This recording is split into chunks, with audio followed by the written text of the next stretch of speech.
سپاس و درود به همگی شما. سپاسگزارم.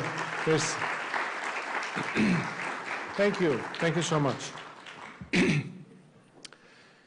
Ladies and gentlemen, good afternoon. Mr. Ramzan, Dr. Ganji, members of the Mufti Board of Directors, thank you for having me. It is a pleasure to be back with all of you and to speak for the first time at the Iran conference. I would like to begin by commending Mufti on the remarkable progress it has made in the past few years.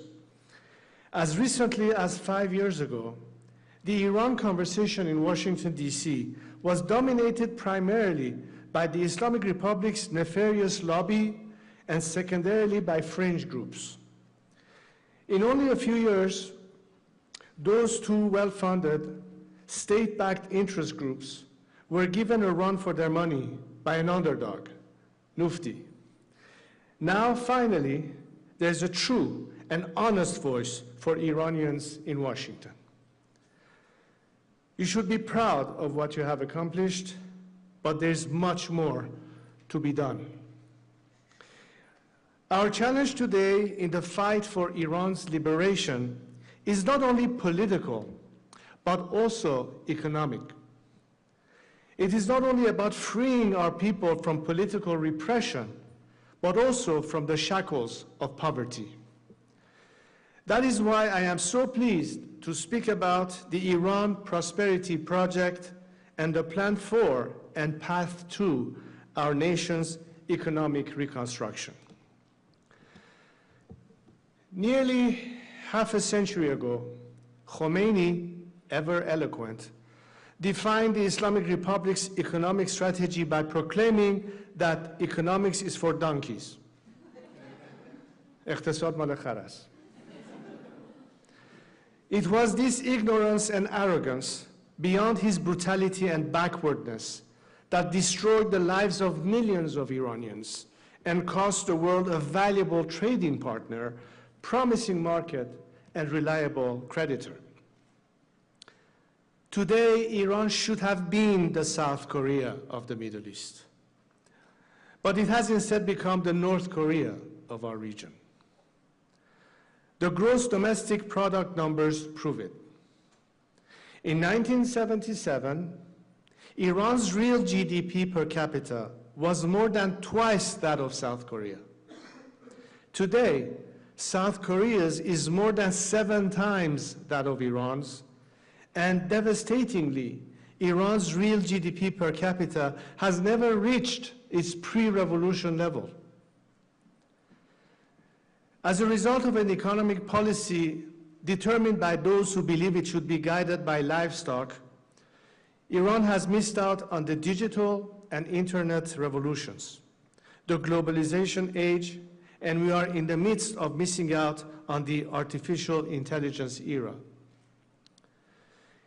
In addition to foregoing such new opportunities, Iran has given up our natural advantages, losing our leading role in the world's energy market. Far from the pivotal supplier of energy we were 50 years ago, Iran is merely a marginal player. A corrupt few have prospered, while a nation has suffered. But there is hope. Indeed, much more than just hope.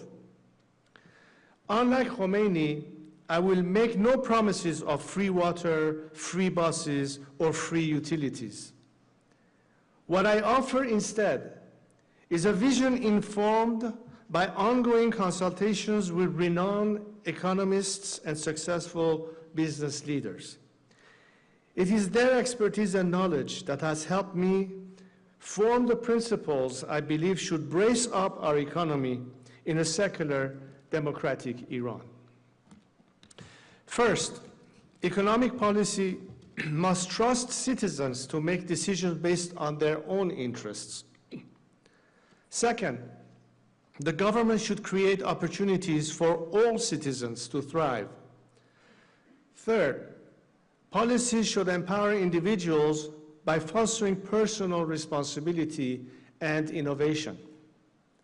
Fourth, a dynamic economy depends on respecting private property and safeguarding it from interference. Fifth, market mechanisms should guide economic interactions between citizens whenever possible. Sixth, the government must remove barriers and foster conditions for domestic entrepreneurs by ensuring investment security and creating a business-friendly environment. Seventh, controlling inflation requires fiscal discipline and the establishment of an independent central bank. Eighth, barriers to women's participation in the labor market must be eliminated. Ninth, productivity driven by enhancing human capital and adopting technology should fuel economic growth. 10th and finally, Iran must rejoin the global economy and create conditions that attract foreign investment.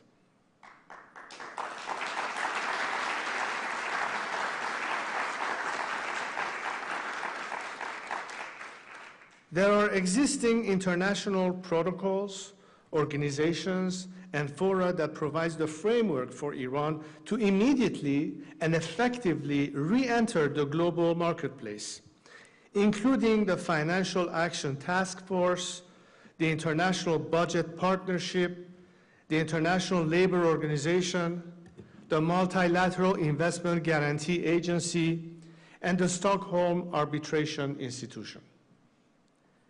In order to rebuild our economy, restore prosperity, and revive our nation, Iran does not need to reinvent the wheel. But we do need to abide by the economic principles that have helped other countries and regions to achieve economic revitalization.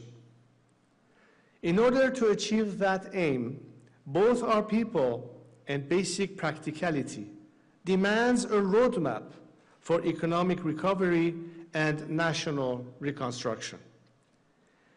It is for that reason that I am so pleased to be here for the unveiling of the first phase of the Iran Prosperity Project. This team of economists and subject matter experts are doing more than talking and philosophizing about Iran's economic woes. They are developing concrete and implementable solutions. As we have just heard, in the first phase of the project, which they have just completed, they have outlined the immediate financial and social stabilization plan for the first 100 days after the collapse of the Islamic Republic. Shortly, they will begin the second phase of the project, focused on the transition period and the necessarily political and legal stabilization, and the third phase focused on long-term economic reconstruction and investment opportunities. As IPP will undoubtedly document in the next phases of its work, Iran is perhaps the world's last significant frontier market. With 85 million extremely well-educated, young, talented people, it is yearning for investment and teeming with opportunity. Around the world and in all sectors, it is Iranians who are running some of today's greatest and most innovative companies. And these are not mere standouts. Iranians in the diaspora consistently rate among the highest educated and highest earning of any group. That natural ability, combined with the drive and desire of today's youth in Iran, who have been deprived of so many opportunities, can propel us to become one of the world's most advanced startup nations. We can turn our universities from centers for indoctrination of our youth and segregation of women into leading global research centers, using the ties of leading Iranian academics in the West with so many other brilliant academics, researchers, and scholars. Our vast nation, from the shores of the Caspian Sea to the meadows of Deilam, to the snow-capped peaks of Sabaland and Sahand in Azerbaijan, to the lush green mountains of Zagros in Kurdistan, to the plains of Baluchistan, to the Arvan River in Khuzestan, to the deserts of Khorasan and Kerman, to the coastal towns and villages of the Persian Gulf, Iran can become a hub for regional and international tourists.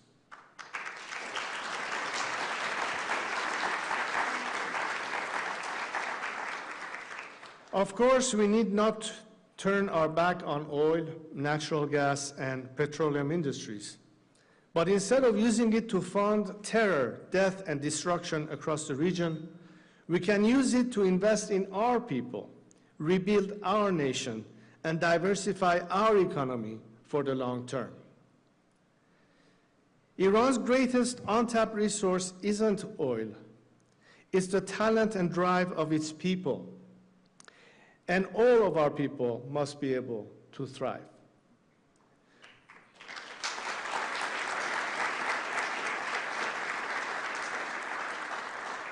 This economic recovery is of special importance for underserved areas of our country, from the Kurdistan province to Sistan and Baluchistan, Khuzestan, Lorestan, and Kermanshah. These provinces and the Iranians who call them home have for 45 years been denied the most fundamental economic opportunities. In a free Iran, that must not stand. Our national wealth and opportunities must serve all Iranians. Furthermore, disasters like the recent coal mine explosion at Tabas that killed at least 50 workers are all too frequent in Iran. Workers risk their lives on a daily basis, and yet they are denied the fundamental and basic dignity that their critical work demands and their efforts have earned.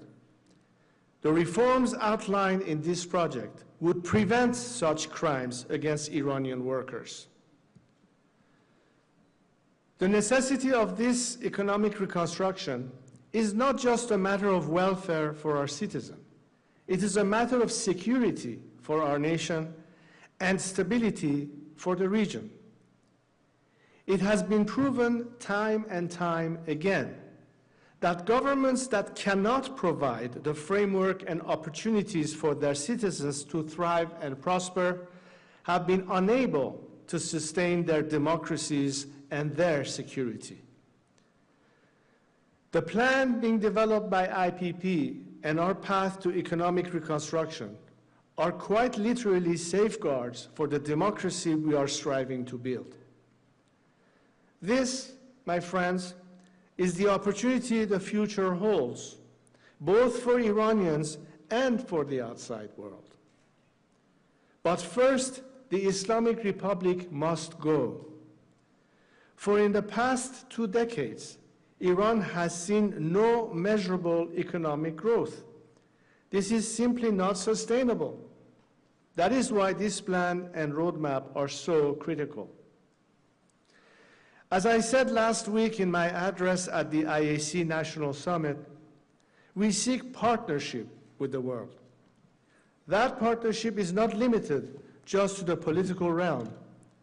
Iran, when given the chance, will seek to again be a partner for investment, trade, and commerce. This is the path ahead of us. This is how we can rebuild our nation and renew our ties with the world. Not through the tired old drivel that Khamenei's henchman, Mr. Pezeshkian, has been sent to New York this week to deliver.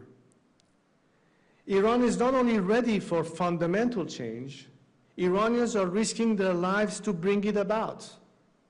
The time will come, and when it does, it will present a historic opportunity and even greater responsibility for the Iranian diaspora.